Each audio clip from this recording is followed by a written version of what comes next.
Yang pertama yaitu analisis perbandingan pembiayaan motor Yamaha NMAX 155 cc antara BSI Auto dan MUF atau Mandiri Utama Finance.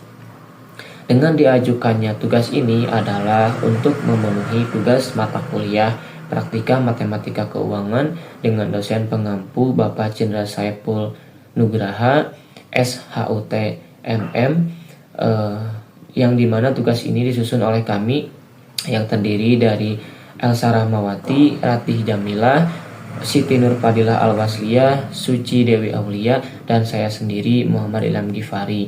Kami dari jurusan D3 Perbankan dan Keuangan, Fakultas Ekonomi dan Bisnis Universitas Siliwangi, angkatan 2025. Oke, baik, selanjutnya di sini saya akan memaparkan pendahuluan mengenai kebutuhan kendaraan dan juga pemilihan pembiayaan. Kendaraan bermotor telah menjadi salah satu kebutuhan esensial di era modern ini, bukan hanya sebagai alat transportasi pribadi, tetapi juga sebagai penunjang aktivitas ekonomi.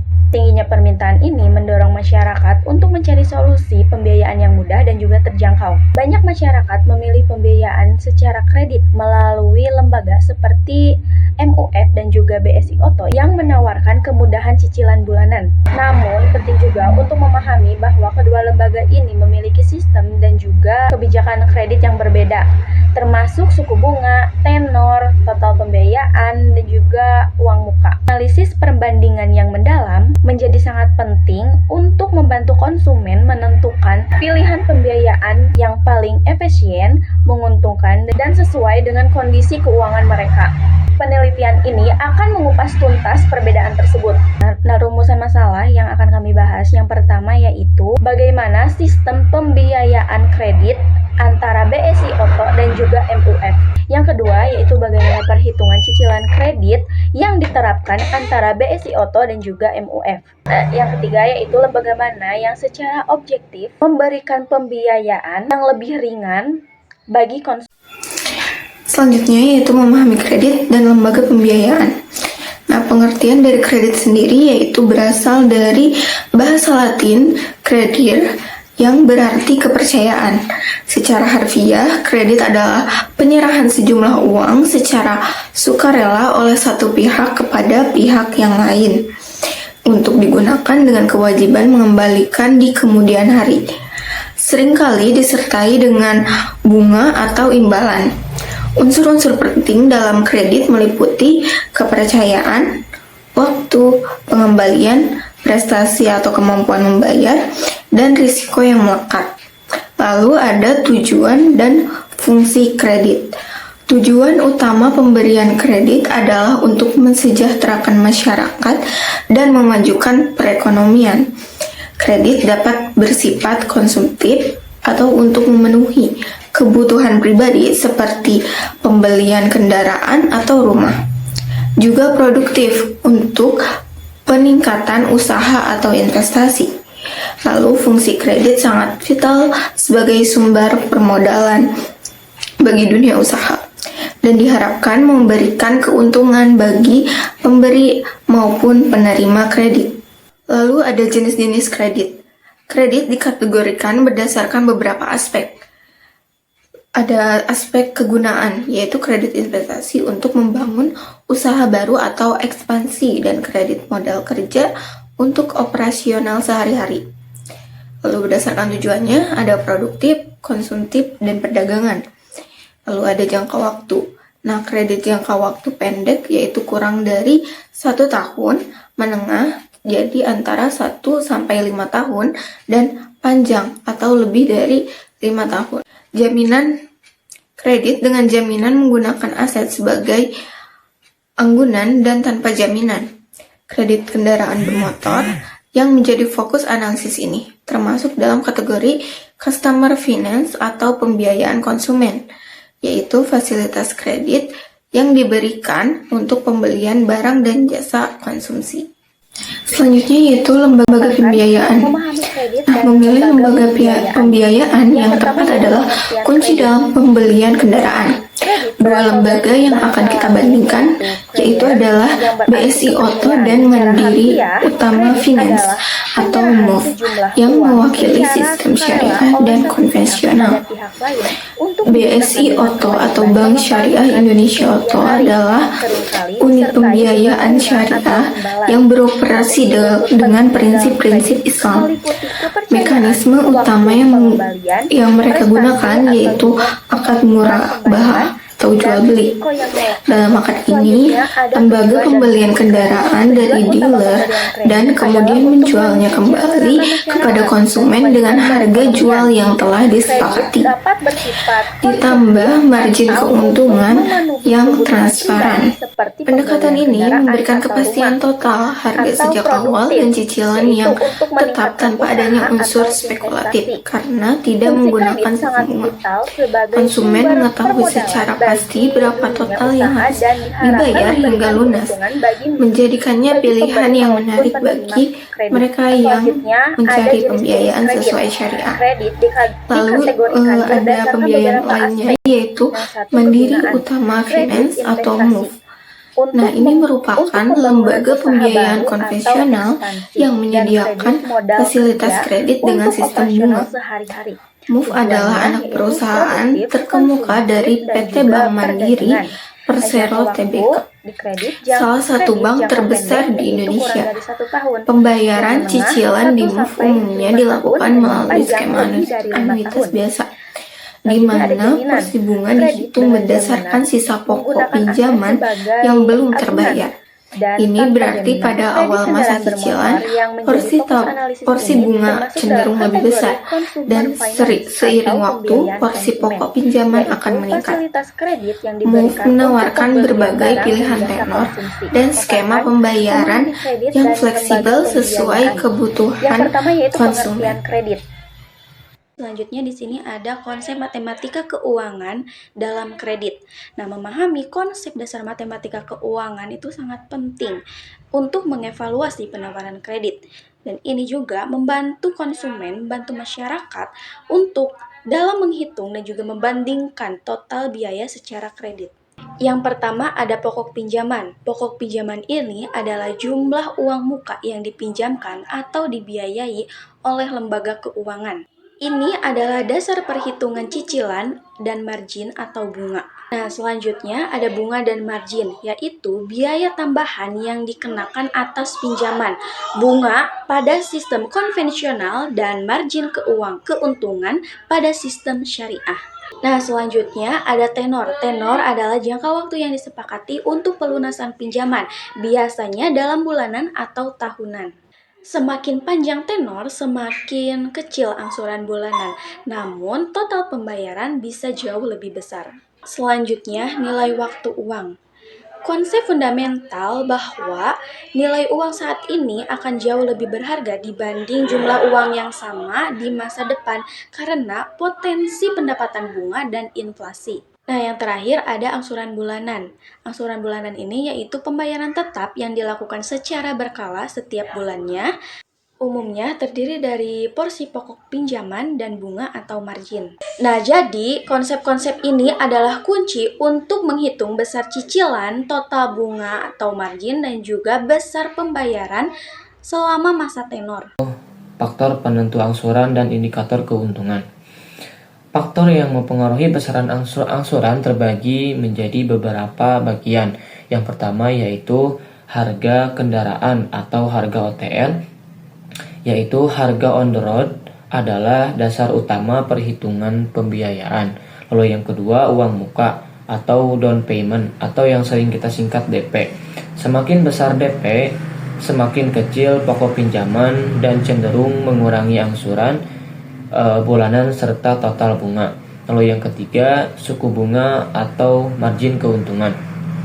Persentase biaya yang dikenakan oleh lembaga pembiayaan ini adalah salah satu faktor terbesar yang mempengaruhi pembayaran.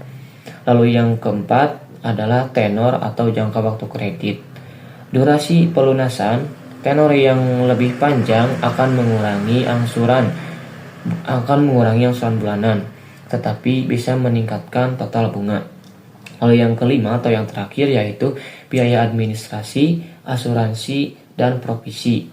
Berbagai biaya tambahan yang seringkali tidak terlihat pada angsuran pokok tetapi mempengaruhi total biaya kredit. Lalu yang kedua yaitu indikator pembiayaan yang menguntungkan. Ini juga terbagi menjadi beberapa bagian, yaitu yang pertama total pembayaran akhir lebih rendah. Ini adalah indikator yang penting meliputi uang muka ditambah semua angsuran hingga lunas. Yang kedua angsuran bulanan ringan dan stabil. Memastikan cicilan sesuai dengan kemampuan finansial bulanan tanpa memberatkan konsumen atau nasabah. Lalu yang ketiga, tidak adanya biaya tersembunyi atau denda besar. Transparansi biaya sangat krusial untuk menghindari kejutan di kemudian hari. Lalu selanjutnya, proses persetujuan dan pelunasan mudah. Efisiensi produser dapat menghemat waktu dan tenaga konsumen. Lalu yang terakhir, fleksibilitas tenor dan transparansi margin atau bunga. Pilihan yang sesuai dan informasi yang jelas tentang semua biaya. Nah, dapat disimpulkan indikator paling objektif untuk menilai keuntungan pembiayaan adalah total pembayaran akhir atau jumlah semua cicilan ditambah uang muka, serta efektivitas bunga atau margin tahunan atau yang disebut effective rate yang diterapkan. Sekian dari saya. Wassalamualaikum warahmatullahi wabarakatuh. Baik, pada studi kasus ini kita membandingkan dua skema kredit motor Yamaha NMAX 155 menggunakan dua pendekatan. Yang pertama, data brosur merupakan penawaran real, dan yang kedua ada perhitungan anuitas murni merupakan teoritis. Yang pertama ada pendekatan data brosur yang dimana data ini mencerminkan kondisi sebenarnya di lapangan termasuk biaya tambahan seperti administrasi, provisi, dan asuransi. BSI Auto merupakan total biaya kredit sebesar 45.688.000, sedangkan MUF sebesar 51.532.000. Jadi kesimpulan utamanya perbedaan antara hasil brosur dan anuitas murni cukup jauh, yang dimana karena menunjukkan bahwa penawaran real lebih mahal, adanya biaya tambahan di luar bunga. Jadi dari data brosur, BSI Auto lebih murah dibandingkan MUF. Dari sisi anuitas, teoritis, keduanya hampir sama, namun MUF sedikit lebih rendah. Di sini saya akan menjelaskan tentang pembahasan sistem perhitungan dan keuntungan. Yang pertama yaitu sistem pembiayaan, yaitu BSI Auto Syariah, yaitu menggunakan akad murabaha atau jual beli. Keuntungan sudah disepakati di awal. DP dan biaya administrasi lebih jelas dan sederhana. Biasanya jika ada bunga berjalan secara konvensional. Yang kedua itu MUF konvensional, yaitu menggunakan sistem bunga dalam angsurannya. Perhitungan cicilan menggunakan skema bunga menurun atau anuitas.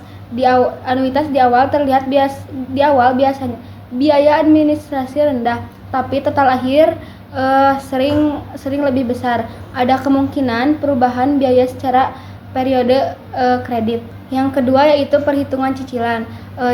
Yang pertama yaitu poin A, yaitu berdasarkan brosur. BSI Auto memberikan biaya nyata transparan pada total biaya kredit, administrasi, dan angsuran. MUF kadang mencantumkan biaya lebih ringan di brosur, tapi total akhir bisa lebih tinggi karena tambahan harga. Yang poin B itu anuitas MUF.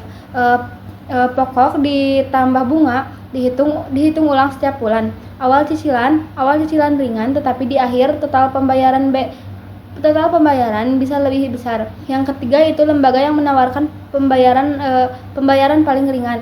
Poin A yaitu BSI Auto. Biasanya lebih ringan total totalnya karena tidak ada bunga berjalan, semua biaya fix di awal, administrasi lebih sederhana. Yang poin B yaitu MUF.